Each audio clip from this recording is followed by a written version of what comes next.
Class 12 fourth semester সংস্কৃত বিষয়ের সমস্ত ছাত্রছাত্রীকে আজকের ক্লাসে স্বাগতম। আজকে আমরা সংস্কৃত ব্যাকরণ নিয়ে আলোচনা করব। আমাদের সংস্কৃত কারকের ক্লাস চলছে।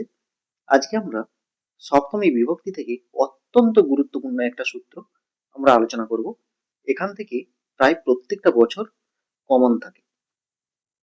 এবার দেখো, সূত্রটা হচ্ছে যতশ্চ নির্ধারণ 2 3 41। এটা হচ্ছে সূত্রের ক্রম। পাণিনির এই সূত্রের অর্থটা কি? অর্থটা হচ্ছে জাতি, গুণ, ক্রিয়া বা সংজ্ঞা দ্বারা সমুদয় থেকে একদেশের পৃথককরণকে নির্ধারণ বলে। যা থেকে নির্ধারণ করা হয় তাতে ষষ্ঠী এবং সপ্তমী বিভক্তি হবে। এটা হচ্ছে সূত্রের অর্থ। অত্যন্ত গুরুত্বপূর্ণ, মন দিয়ে ভালো করে শুনবে। এখান থেকে দেখো, ষষ্ঠী আর সপ্তমী দুটো বিভক্তি হয়। এবারে নির্ধারণ কাকে বলে আমাদেরকে ভালোভাবে জানতে হবে।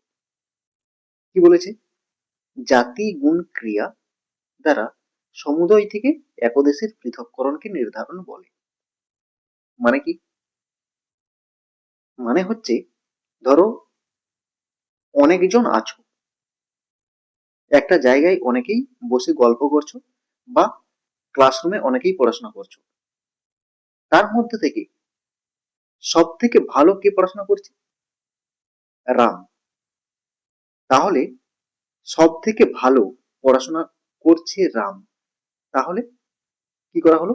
অনেকের মধ্য থেকে রামকে বেছে নেওয়া হলো। এটা হচ্ছে কি? নির্ধারণ করা। অনেকের মধ্য থেকে একজনকে বেছে নেওয়াই হচ্ছে নির্ধারণ। এবারে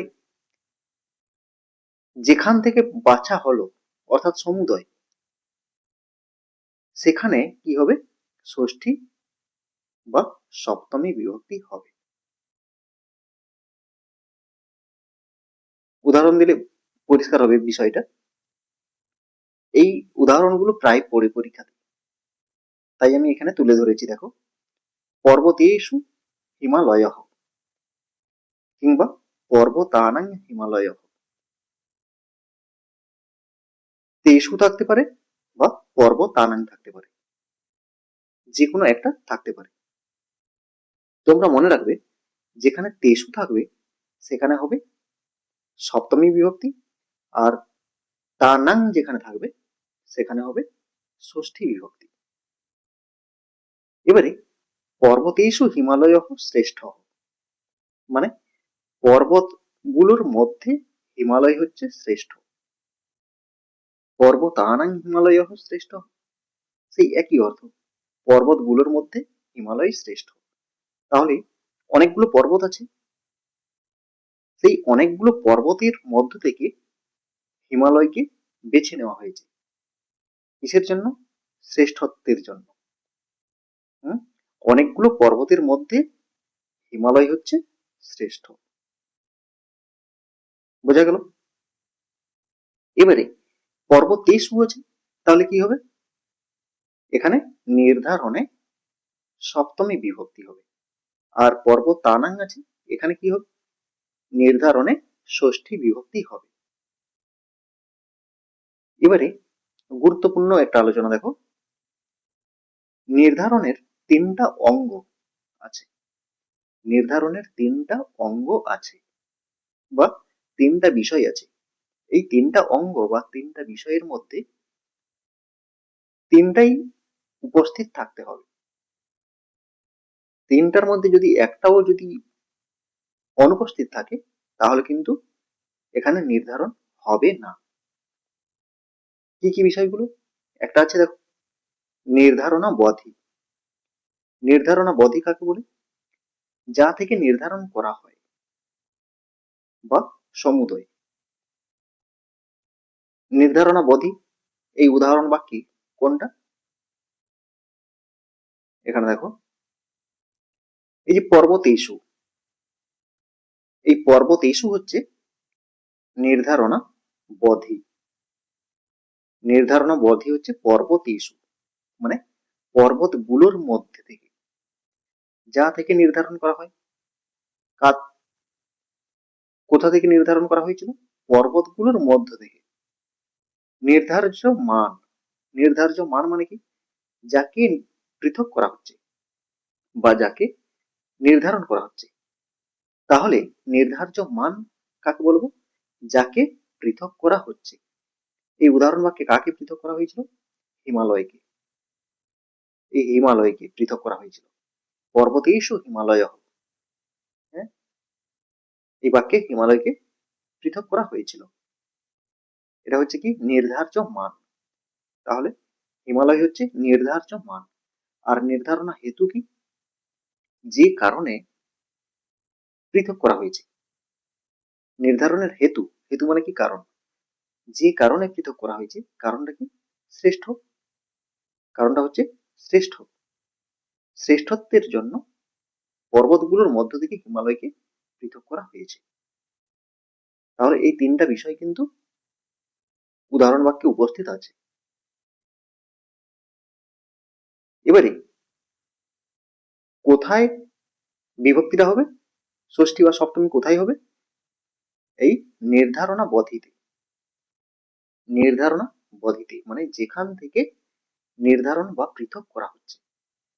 যেখান থেকে নির্ধারণ বা পৃথক করা হচ্ছে সেখানেই হবে ষষ্ঠী বা সপ্তমী। যেটা থাকবে সেটা হবে। আবার কিছু গুরুত্বপূর্ণ উদাহরণগুলো দেখো। এই উদাহরণগুলো পরীক্ষাতে পড়ে। নরেষু ক্ষত্রিয় সুরতম, মানে কি? এর অর্থ হচ্ছে নরেষু মানে মানুষগুলোর মধ্যে, মানুষ হচ্ছে কি? জাতি। মানুষদের মধ্যে ক্ষত্রিয় সুরতম মানে ক্ষত্রিয় জাতি হচ্ছে বলশালী। তাহলে এখানে নির্ধারণা বধি হচ্ছে নরেষু, আর নির্ধার্য মান হচ্ছে ক্ষত্রিয়, আর নির্ধারণা হেতু হচ্ছে সুরতম। কোথায় বিভক্তি হবে? নির্ধারণা বধিতে। নির্ধারণা বধিতে কি হবে? সপ্তমী বিভক্তি হবে। এখানে নরেষু আছে, নরেষু মানে সপ্তমী বিভক্তি। যেখান থেকে পৃথক করা হচ্ছে সেখানেই কি হবে? সপ্তমী বিভক্তি হবে। তাহলে মানুষদের মধ্যে ক্ষত্রিয় জাতি হচ্ছে বলশালী। এরপরে দেখো, গোসু কৃষ্ণা বহুক্ষীরা। গোসু মানে গরুদের মধ্যে, গাভীদের মধ্যে কৃষ্ণ বর্ণের গাভী বহুক্ষীরা, বহু দুধ দেয়।